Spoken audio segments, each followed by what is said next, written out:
But obviously, I have no limit when I get angry, and like obviously, he said that I need help with that because people are generally saying to me, one of you are going to end up dead.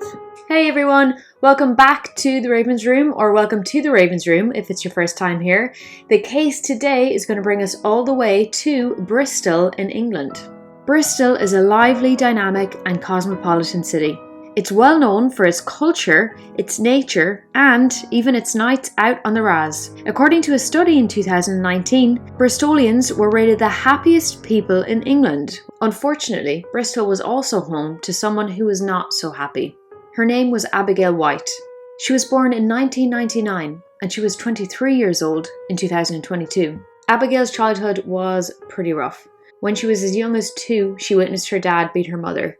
They separated when Abigail was 4, however, her new stepdad would then go on to beat Abigail physically. This got so bad that social services removed her from the home and put her in the care of her grandparents. Although this home was stable, it still wasn't enough to keep Abigail stable. She regularly didn't show up for school and had behavioural problems there, so she was suspended frequently. She also suffered many mental health problems around this time and was even put on antidepressants at the age of 13. As the years ticked by, Abigail was never able to hold down a job and struggled with this. She lacked the skills to be committed and reliable.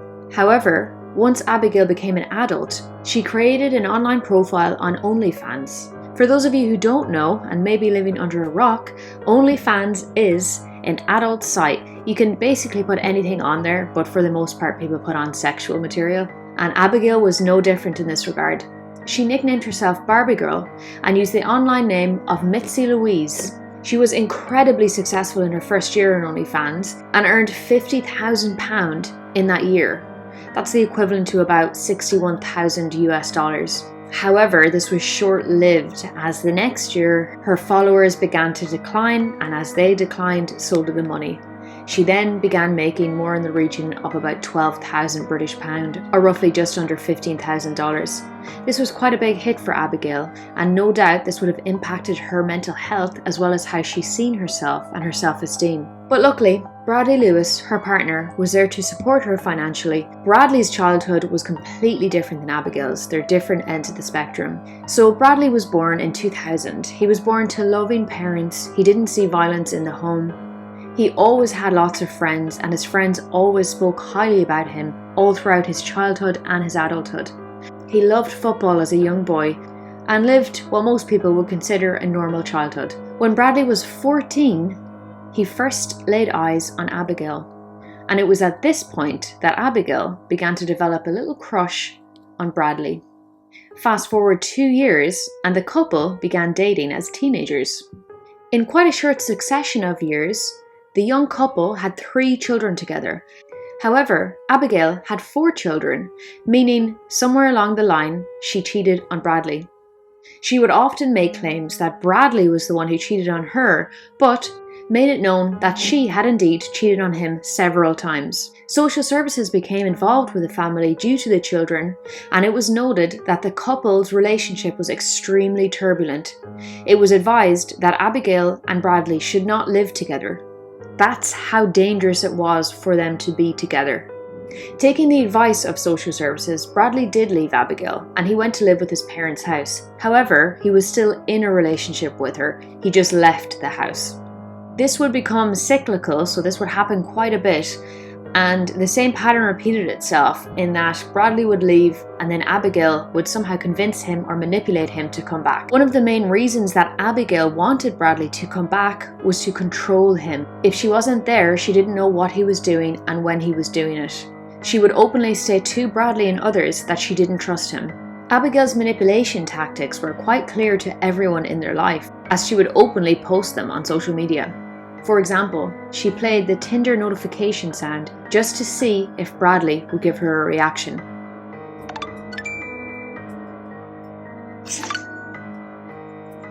She would use social media as a means to put Bradley down while simultaneously trying to get one up on him if they had an argument or disagreement.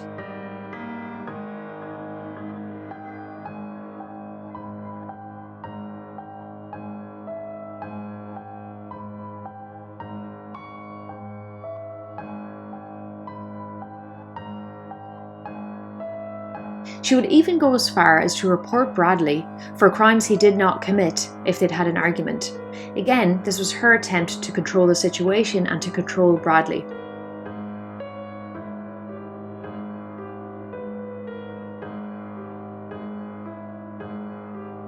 This gives an insight into Abigail's mind and what makes her tick and how she interacts with others. It's clear that they had quite a toxic relationship and she had many narcissistic traits. When she wasn't belittling Bradley on social media, she was also trying to appear that they were the perfect couple, often posting pictures of them saying that they were madly in love and that he was the one for her. But as we all know, what you see in pictures and videos on the internet or on people's profiles is not always true. In fact, I would say a lot of the time it's not true at all. Abigail would even argue with subscribers and followers and attempt to turn her subscriber base against people that she disagreed with online. She also had a knack in twisting conversations to make Bradley seem like he was in the wrong when in reality he had done nothing. Do you think like You saying I'm fat? Not at all, but you said it's Are you made for saying an I'm error. fat? It wasn't uncommon for Abigail to speak to her friends about Bradley. And by speak, I mean admit to domestic violence. Abigail herself predicted what she would do. Although their relationship was always quite strained and toxic, in the early months of 2021, the relationship was took up to a whole new level. The rate and intensity of voicemails that Abigail sent to her friends increased. The word that comes out of that boy's mouth, I have to beat the living daylights out of him for him to tell me the truth, and he still don't tell me the truth. He only tells me the truth when he thinks I'm gonna kill him. Like when I get a knife out, like when I stab him, like, oh, I just don't get this kid. But obviously, I have no limit when I get angry, and like obviously he said that I need help with that because people are generally saying to me, one of you are gonna end up dead, like, and I fully believe that I'm quite capable of killing him if he hurts me again, or I'm gonna end up being in prison. The couple had had an argument and Abigail actually stabbed Bradley in the arm. Although there was violence in the relationship before, it had never got to the point where Abigail had used a weapon.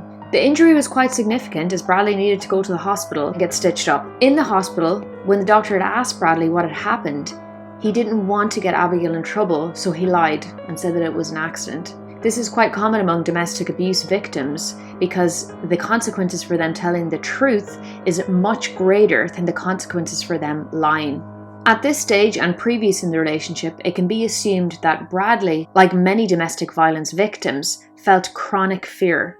It's this chronic fear that makes it incredibly difficult to leave a relationship. There's also that added complication of having 3 children with Abigail. This likely made Bradley want to stay in order to make the relationship work. At this point, the couple's friends and families were both urging them to take time apart, as it seems like other people looking in from the outside could see something brewing. It was on the 25th of March 2022 that a relationship up until now had been simmering had finally reached a boil. Earlier that day, Abigail and Bradley, along with another family member, had been in the park.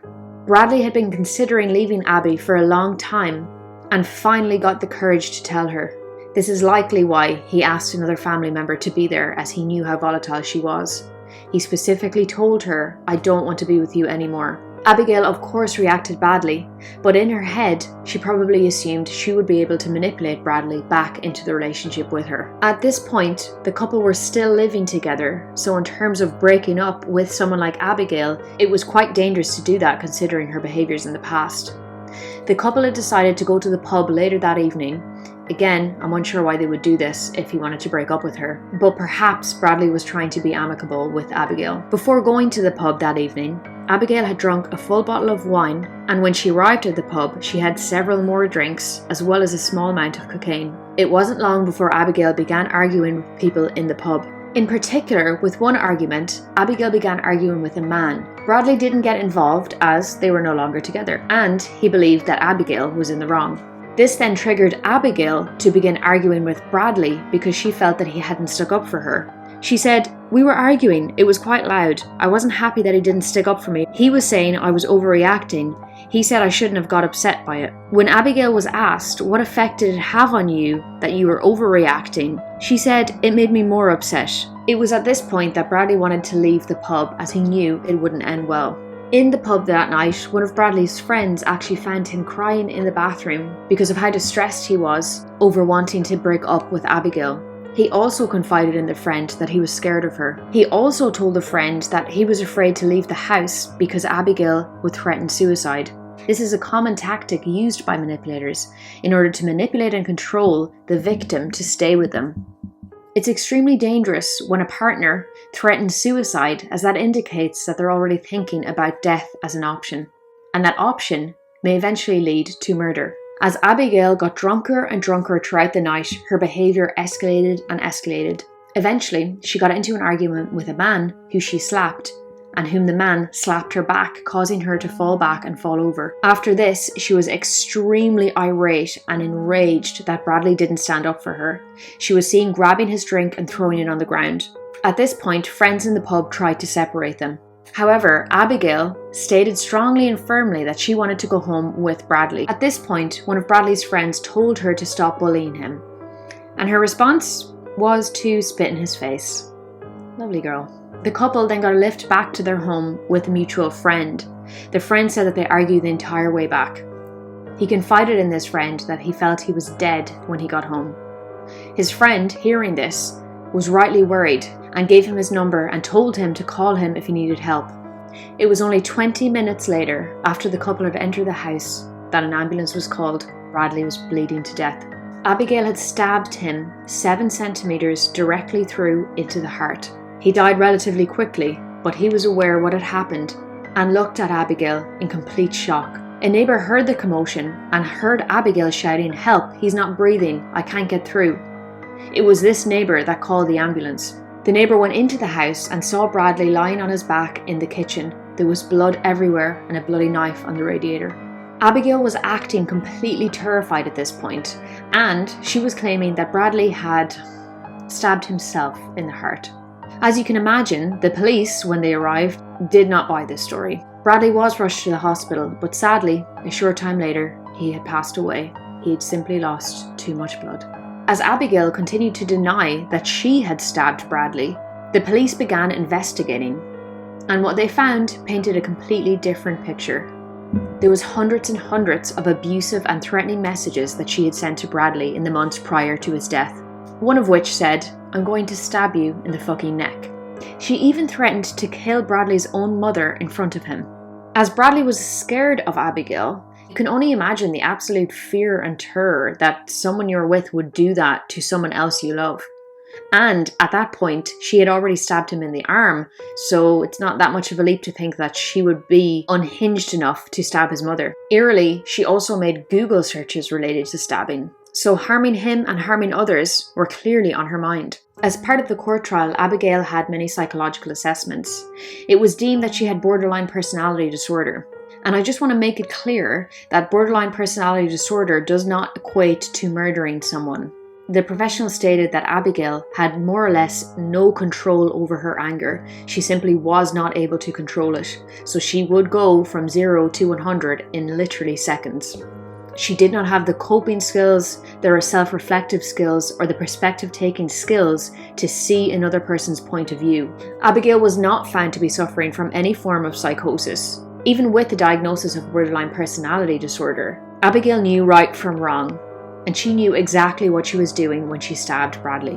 Abigail was found guilty of the murder of Bradley Lewis, and she was sentenced to 22 years in prison, with a minimum sentence of 18 years before she could apply for parole. Due to Abigail's actions that day, their 3 children will grow up without a father, and they'll grow up knowing that their mother murdered their father. In a victim impact statement, Bradley's dad said, "I want to take this opportunity to tell Abigail White that because of your actions, you have taken my special son from me and condemned me to a life sentence of pain and distress. I want Abigail White to know that I will never forgive her for killing my son and destroying my life and that of his family and friends, and the guilt I carry wishing I could have kept him away from her."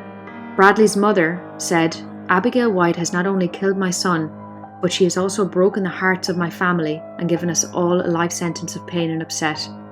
I will never forget or forgive Abigail White for what she has done, and part of me wants her to suffer inside as I do, for her soul and spirit to hurt as mine does, and for her to feel the emptiness and unimaginable loss that I do every single day. The warning signs for this level of coercive control that eventually led to Bradley's murder were there. Thank you guys for watching, and I'll see you in the next one.